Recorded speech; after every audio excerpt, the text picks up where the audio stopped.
period where the major political parties have identified or realized that the young people should be at the core of their engagement. I suspect this will be one of them.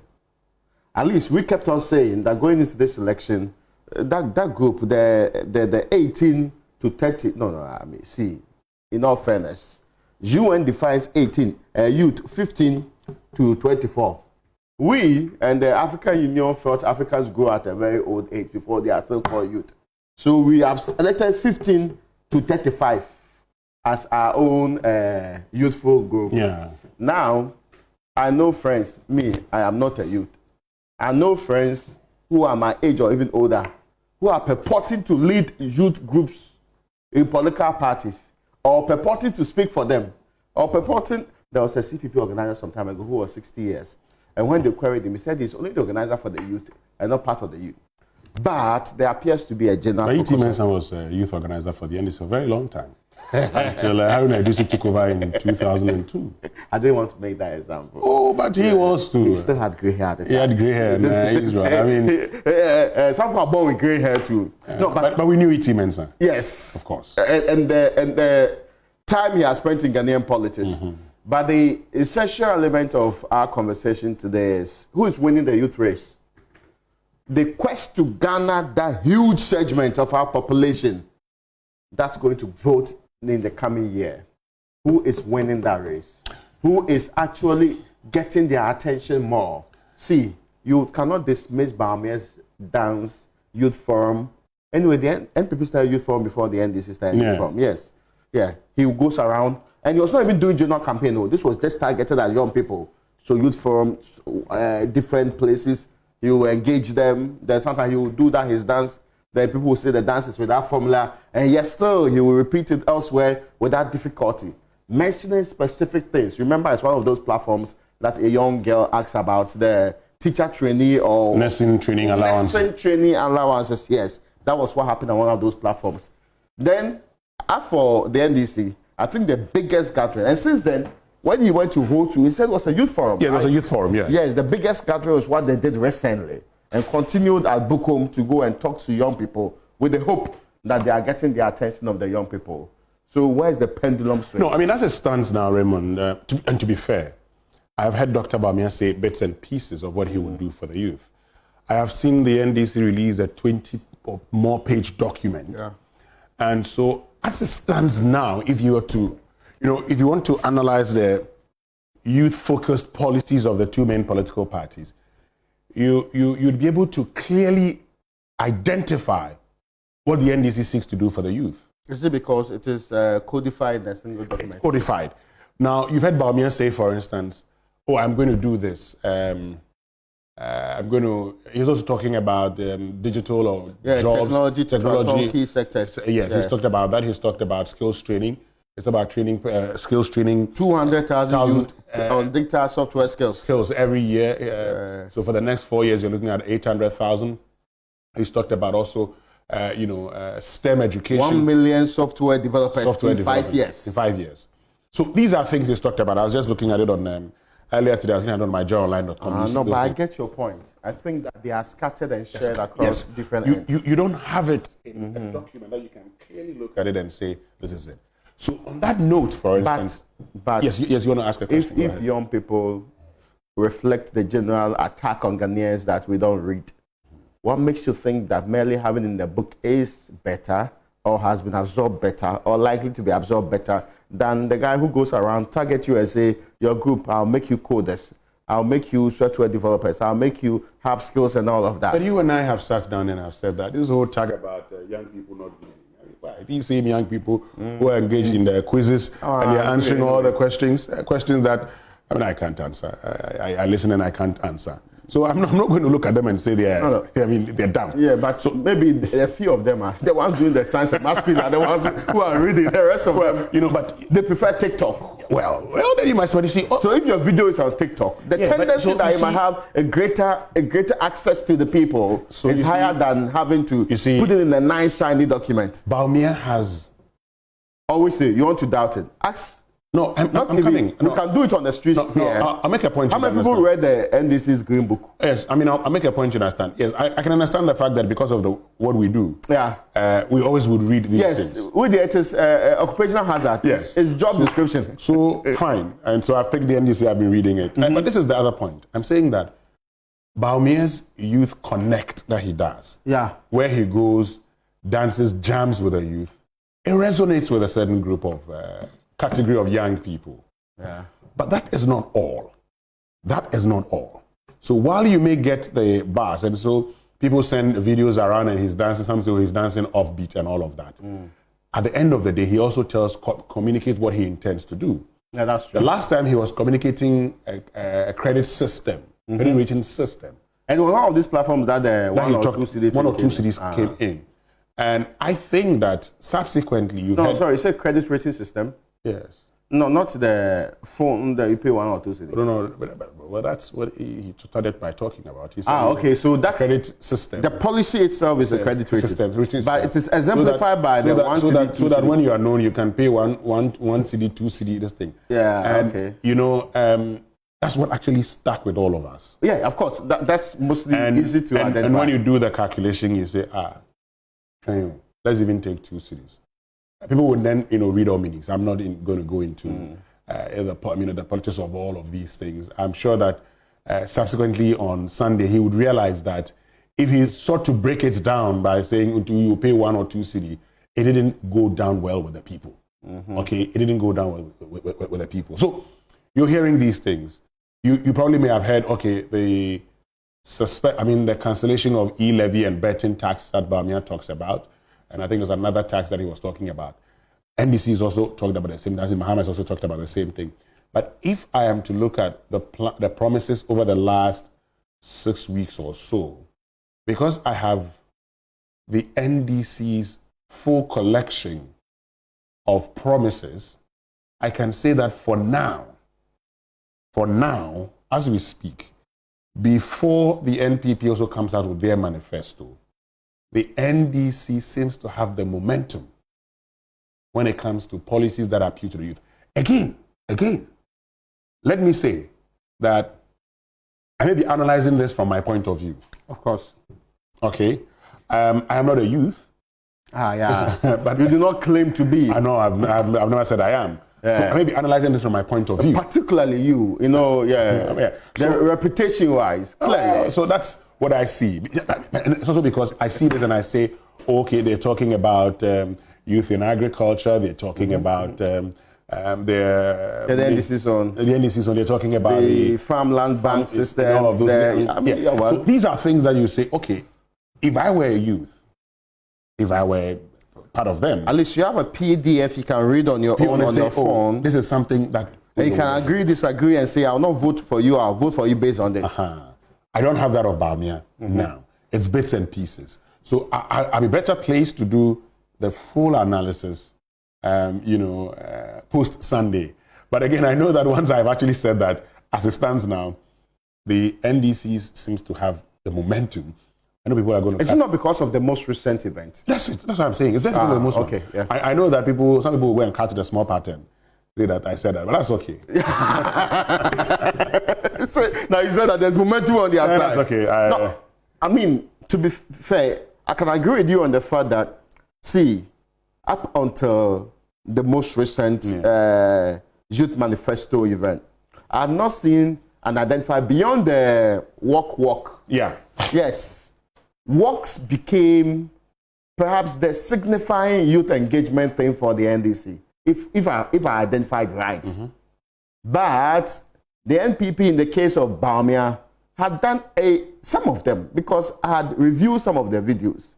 And I saw that for about months now, even in the hinterlands, it is tagged a youth forum. Then he brings a group in, sometimes even students, to a specific place, and it's still called a youth forum. Yeah. And I get your point that if you have a document, especially for young people, if you have a document and there's an argument over it, at least I can pick up and say, okay, I am into farming. This is what they want to do for me. I am into skills training. I want to do apprenticeship. They say they want to do a national apprenticeship program or something like that. All of them are detailed in there. maybe after this weekend, when the NPP also settles on its own, what do you call it, policies. But this will be in the bigger. Do you think the NPP should have also perhaps done a youth before larger one? I mean, what I suspect this happens, and of course I'll let you answer that question, but it's being made to look like, oh no, the youth are focused first and foremost. Yeah, because of the pomp pageantry, two events in a day specifically dedicated to the young people. Yeah, and I think that the NDC, based on my analysis of the issue, may have scored one over the NPP when it comes to how they organized their youth manifesto. Now, I say they may have scored one over the NPP because of how they went about it. And they had all of us talking about it. You know, when Dr. Bawumia actually delivered his vision statement for Ghana, we all talked about it. We discussed it. And at the time, we said the momentum was in his favor. Now, today, the NDC has the edge because they are the ones talking about the things they want to do. And that's something that with politics, naturally, I mean, at every point in time, when you do something unique, you get into the news. If you're able to take advantage of it, so be it.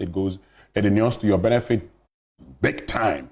If you're not, we're going to come back again and say you didn't do well. And so, for instance, I mean, today, the NDC is in the momentum. They've launched their youth manifesto. They're holding youth fora. I mean, and they're having these conversations. I was put on Facebook that I wanted a soft copy of it. It didn't take hours. I was supplied with one. Oh yeah, I mean, I got one the following day. I have friends in the NDC Youth Working Committee. Oh, I see. And so, they sent it to me, and I had other conversations with people. Some of my friends in the NDC, we've had off-record conversations on even what went into the decision making and all of that. Okay. And so you come to the conclusion that look, as it stands now, before the launch of their manifesto, the youth manifesto, the momentum was on Bawumia's side. Yeah, that's true. But again, Bawumia was connecting in a certain way, not necessarily with the things that he was saying. That's true. He was connecting in a certain way. So the people, the first year, I mean, kind of think, I got these young people like a lot of things. So post Bawumia's events, it is those sound bites. Post Muhammad's event, if for nothing at all, this first year payment of fees has become topical. It has. And I actually gained a lot of traction in the conversation space. I mean, as to whether people agree or disagree, they're still talking about it anyway. And again, even though the NDC themselves may not have, I've heard some people explain.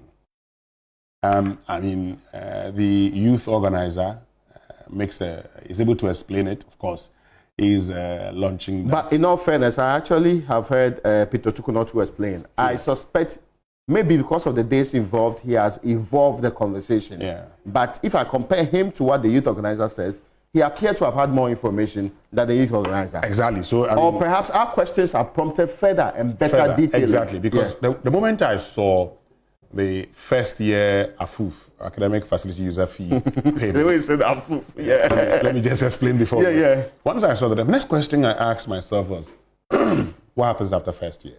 Yeah. The next question I asked myself, have you done the costing? Yeah.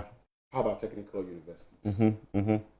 Okay. So what about means testing? And in fact, when I was coming to analyze that, the first thing I said to myself was that my position on free SHS and others has been, where's the means testing? Yeah. It should be targeted.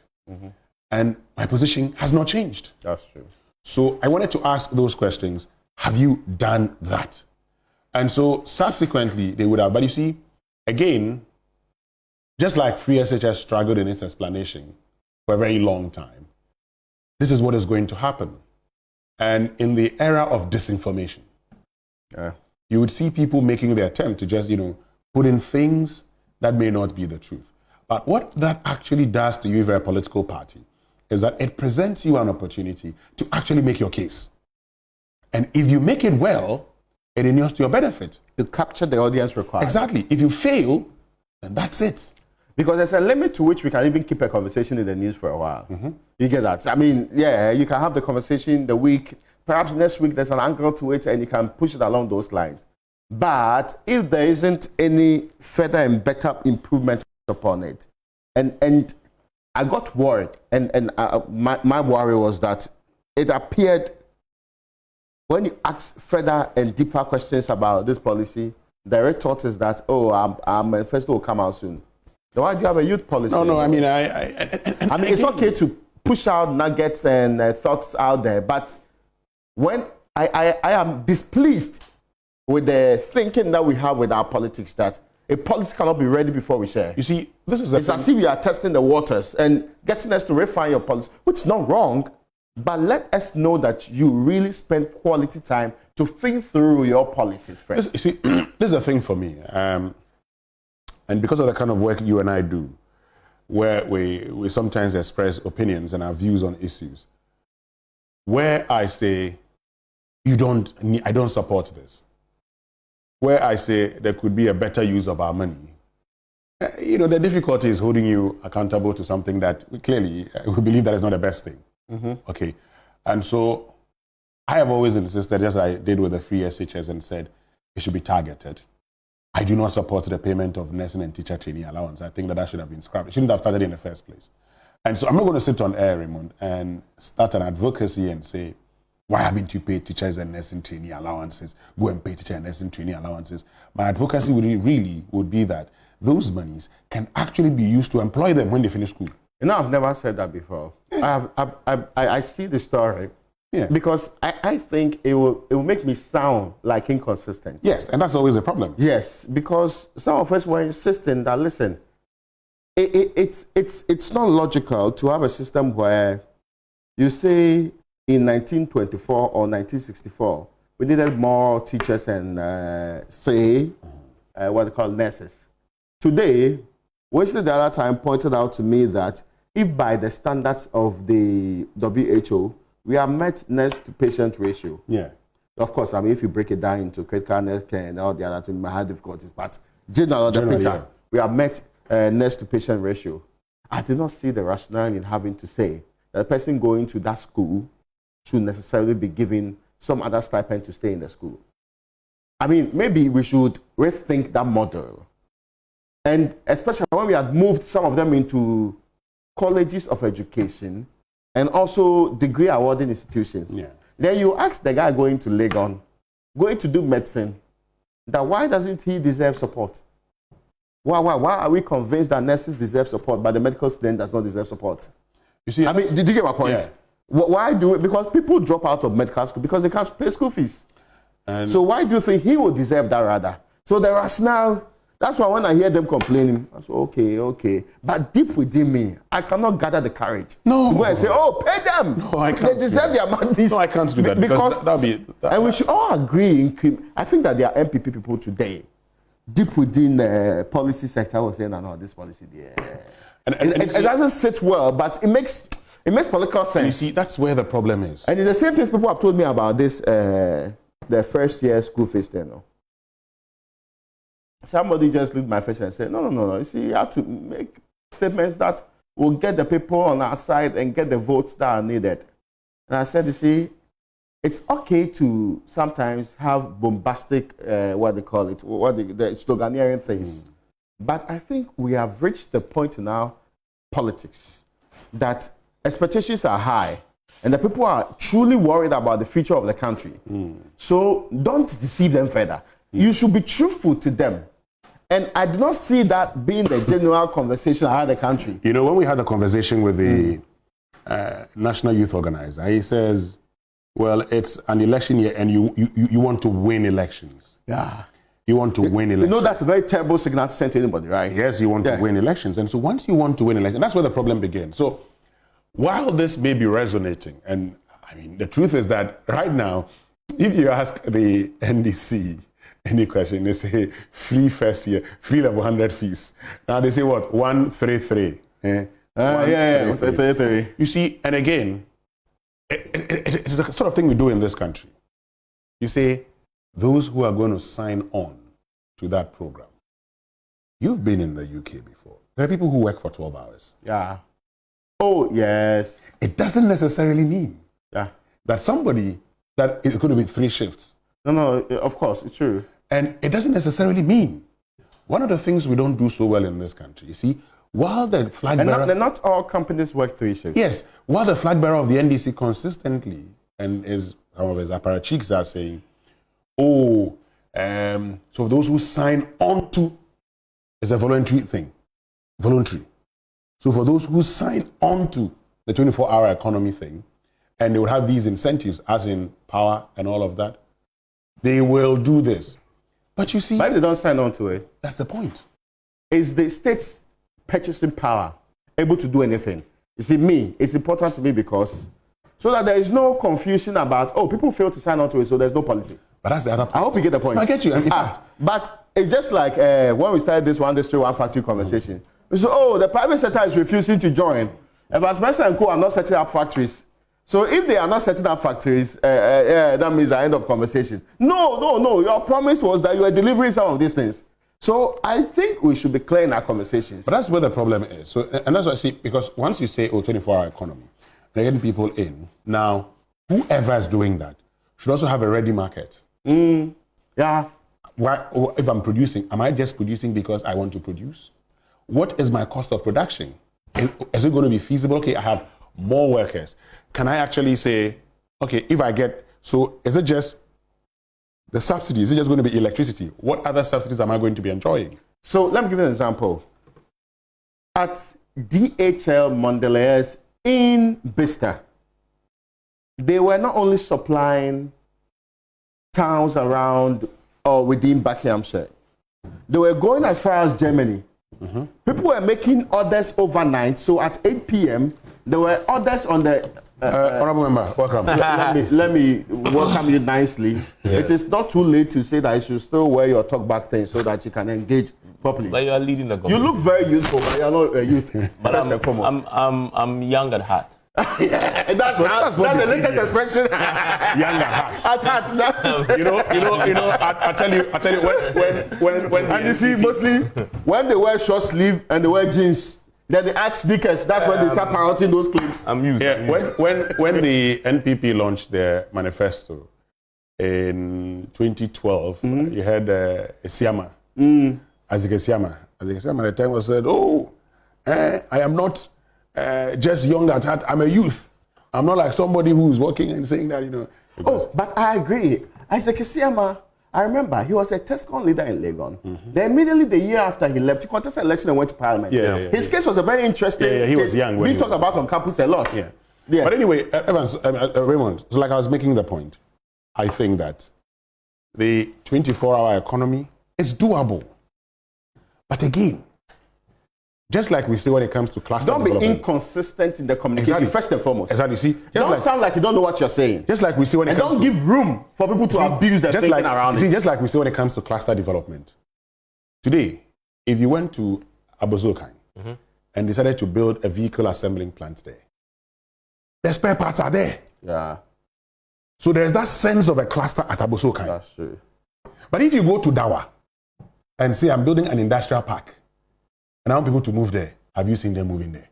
Well, that's the problem. Yeah, there should always be that sense of... So there should be there should be that sense of a yearning for a 24-hour economy thing. Where then you say, because I see this happening, but when you, the state, if you're not careful, you're going to do another 1D, 1F. If we're not careful, and we're going to be having another 1D, 1F in our hands. So I have seen I get you. Maybe a problem will be, show us, because we know the number of factories producing in this country. And I'll give the example of the DHL one. Because people are giving electronic orders, a group ought to be available to pick and pack into bags for the buses to move away with. That first group is doing from 6 a.m. to midday. Then the second group is starting from midday straight to another 6 p.m. Then there's another one that takes straight to the night. They have fashioned it out nicely. The difficulty with our system is that nobody is able to tell us there are 214 factories in this country. Those factories, 210 of them will need to run 24/7 to meet the demands on them. I hope you get my point. Because no sensible factory will produce extra when they can't actually get demand for it. I have a question. So is all this winning the youth vote? Oh, yes. But now they say 133. So you see, when the young girl says, when the professors ask you, and you see, well, politics is some way. You are trying to win the youth votes, but the professors to go to the classroom. And the professors are the ones, because the professors can actually, I mean, all of us here are researchers, can actually take a position and look for data to back it, and tell you that it's not feasible. But I say, even based on philosophical leanings. Yeah, we can say that. Because, so what is the NPP's answer to this? well, the NPP, have you heard any answer? No, but that's for me. No, we have been looking through it. The ones we found, no, they are not direct answers. They are hopefully. No, I've made the point that today, as it stands, the momentum is in the favor of the NDC. Also because the NPP has not launched their manifesto. But Bawumia put out a very comprehensive policy proposal when he launched. Which one? The vision statement. Yes. That's a vision statement. No, that's different. See, that's the problem. But see, that's different I think from. that in there. No, but that's different. No, but that's different. Carving out a very specialized but that's policy. No, but see, that's, the 1 million coders. We have been discussing. We'll discuss all of except that. You see the way when they dropped this first year school fees thing, it became of course. Interesting. It's a lot of even though, let's not get it wrong. I mean, why are we pretending that all people do go to university? No, do you get my point? But I still got a lot of attention. I am yet to see similar policies from the NPP. NPP and NDC have both talked about coders, software development. If you get that, I've heard the two of them say the same thing. But what I have seen with the NDC, from the document you have also said, is that you can take page by page, like for what we do, and say, oh, on agriculture, 6 main ones. Jumara is even under skills and there. But the main ones are there. Land farm banks, getting to do support systems and all of that. Even if you do not know, they can tell us about why we share this document with you too. Are you not intellectual enough to read it? The difficulty is that we don't have a single codified document similar to this one to compare with. From the NPP. Yes, but they're going to launch the bigger one. But that's not the problem here. We are focusing on youth here. And we have said that based on what we have seen from the two parties. Yeah. I think that the NDC has the momentum. When it comes to the youth. When it comes to the youth, they have the momentum now. Prior to the launching of this, the NPP had the momentum. And Bawumia was Mufasti Anomamino, you know. And the youth forms that he was doing. Is that tongue in cheek? Oh no! Or you say it's a serious comment? No serious comment. No, it's a serious comment. You mean he had a momentum with that? No, he was going for the Youth Connect program. Youth Connect. Youth Connect. But that is I just wanted to I just wanted to check. In all fairness, at the Youth Connect programs, yes, most of the things that many have talked about is either how the vice president dances, or they like it or do not like it. And secondly, this CR thing became an issue. He has said some other things too. Let's not get it wrong. Yes, it's true. These coders, these what they call it. The other one is skills development. They also mentioned it. They also mentioned the help they'll give to. And you see, this is where the NDC has. When we say the NDC has a momentum. Yeah. Because they were drowned. Because the vice president's, Youth Connect programs have been drowned by the dancing moves, the Fasti Anomami. But that's also because his team has not done a good job selling the ideas that he's putting out. They've not done a good job. And so today, if you ask people, what is Dr. Bawumia promise when it comes to the youth? We have had to go for his vision statement just to share the things that we've shared with you. But when it comes to the NDC, they have a codified document, and now they're championing it because they know these are first-time voters, and we have said on. So is that where the buying a phone and paying? Yeah, that's what the phone case. So on the credit system, where you can now buy a phone and pay in installments. Dr. Bawumia says pay in installments. So the whole idea is buy a phone and pay in installments. Then you say 1 Ghana cedi, 2 Ghana cedi. So hold on a minute. Let me put a figure to it. But even so, how did you connect that to be a youth policy directly? Do you have a point? No. I hope we get them. Yes, I mean, I would be interested in buying a phone. I see sometimes I watch it. £54 per month is what Apple is charging for 15 plus, right? I said, let me trade 14 for 15. It will work perfectly. But how do you connect? Unlike the university thing that you have been discussing, we know that the guys going to the university in level 100 are young people. Yeah.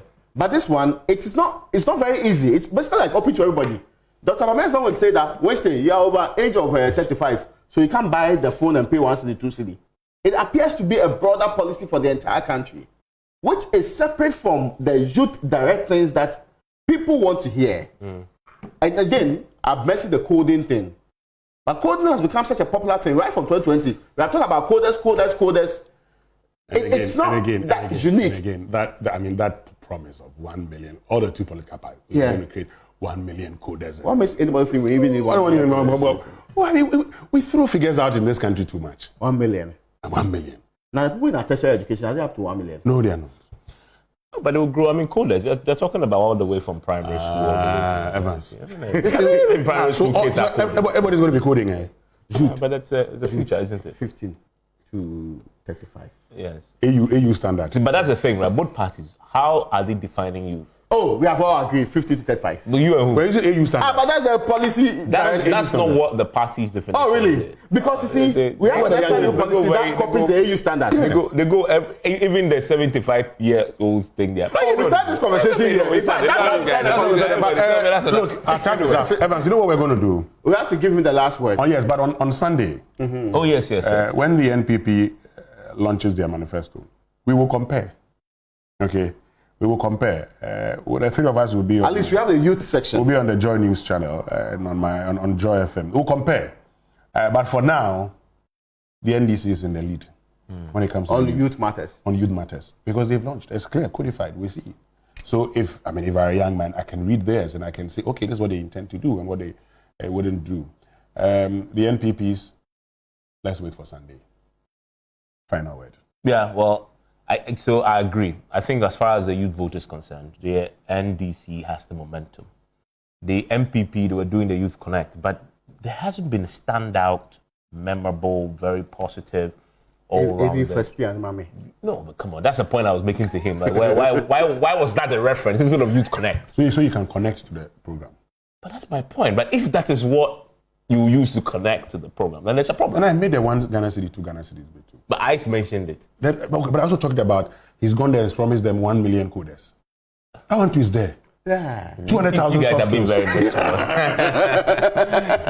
But definitely that's a problem. That's a problem for the MPP to deal with. And we'll see whether the Sunday they get to respond. Maybe some message before we go. AB Nanaya said, let's wait for the NPP manifesto launch this Sunday. So the discussion could be, we are saying the same thing. And somebody's responding to Sandra Banafo said, Mahama said he will review SHS by allowing rich parents to pay their ward fees. But today, this same Mahama is telling us that he will pay level 100 university fees. Why won't he apply the review of SHS to the university policy? This is an insult to Ghanaians. Mahama must get serious and accord us respect and dignity. This is Sandra Banafo. Joe Mansi says, 2 of you think you are smarter than Ghanaians. Oh, I see.